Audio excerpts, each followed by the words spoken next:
Okay, let's go to question. Just get. I think it's two. We're 2-1. Where are we? We are 209. Yes. So we're going to do question 209 all the way to 212 because that's the next batch, if you like, of similar looking questions. And these questions are looking at limiting factors. When we have limiting factors, well, yes, some element of limiting factors. But the key point here is that, well, or a process that's constrained. We have, if you like, a constraint.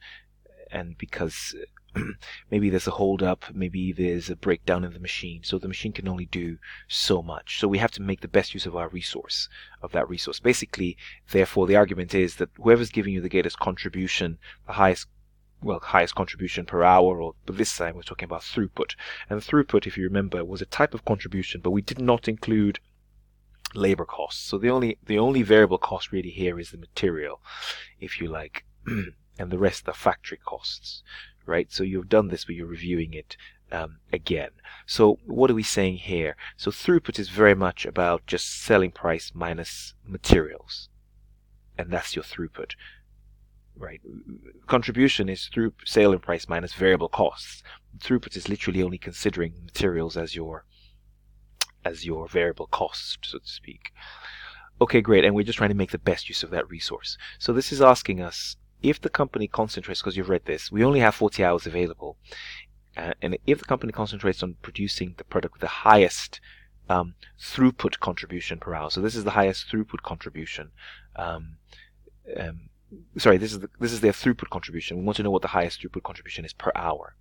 So, well, let's just look at it then. So pots have a throughput of 10 pounds, and they're doing that in 6 minutes. Right, so that's 6 minutes as an hour. That's 0.1, right, in terms of hours. And 12 minutes is 0.2 of an hour. So I'm going to go straight into the hours as opposed to doing it per minute. So therefore, if I'm looking at what the throughput is per hour, that's the throughput divided by, if you like, the number of hours, which is 0.1, and here you have 100. And here you have 15 divided by 0.2 is 75. So if I'm ranking, which is what the next step is, I'm going to make pots first and kettles, because pots are giving me the highest throughput per hour. So let's make pots then. There's demand for 300, so we have demand for 300 pots, and it takes 6 minutes to make a pot. So therefore that's 1,800 minutes, which is the equivalent of 30 hours.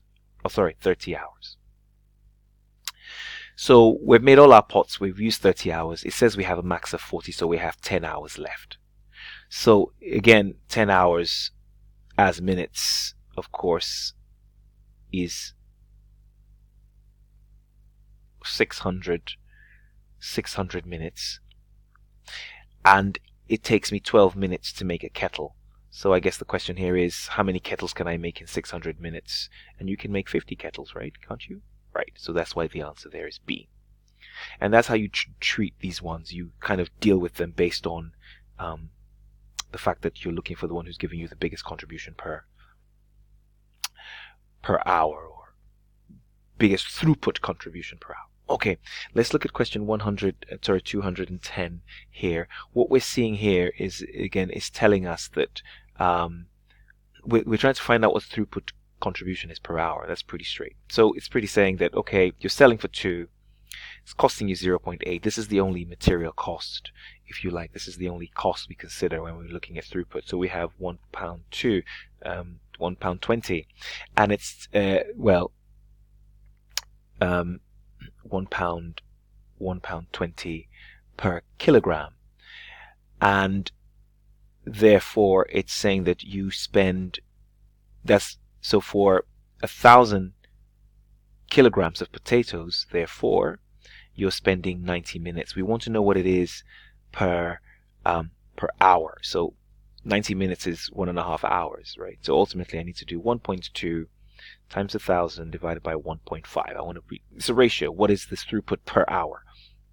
And so that's 1,200 over 1.5, and that takes us nicely to 800. So given that there's some constraints, I can actually see what is coming out of this process per hour.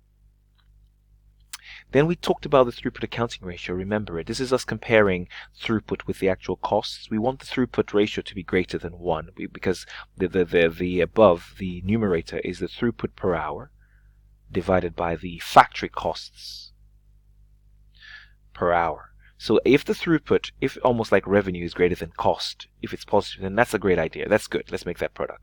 It's efficient. So the question here is, what is throughput, if you like, per hour? So let's look. It tells us that we're selling at 8.5.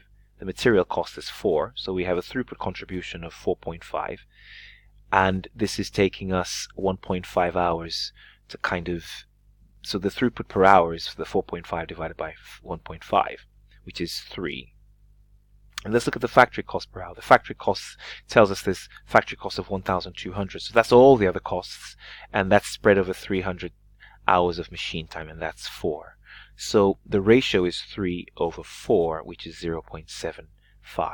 So it's not as efficient as we would like it. The factory costs are actually more than the throughput per hour. The amount of money spent per hour in the factory is greater than the actual throughput coming through per hour. So you should do something about this.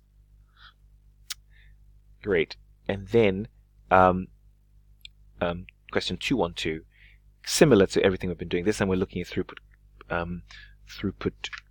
contribution per hour again. So again, I'll find the throughput. That's 1.1 minus 0.5. And this is the time spent is every 3 minutes. So 3 minutes really per hour. In terms of an hour, 3 minutes is, if you like, 3 over 60, which comes to 0.05 hours. So really I'm looking at 1.1 minus 0.5 over 0.05.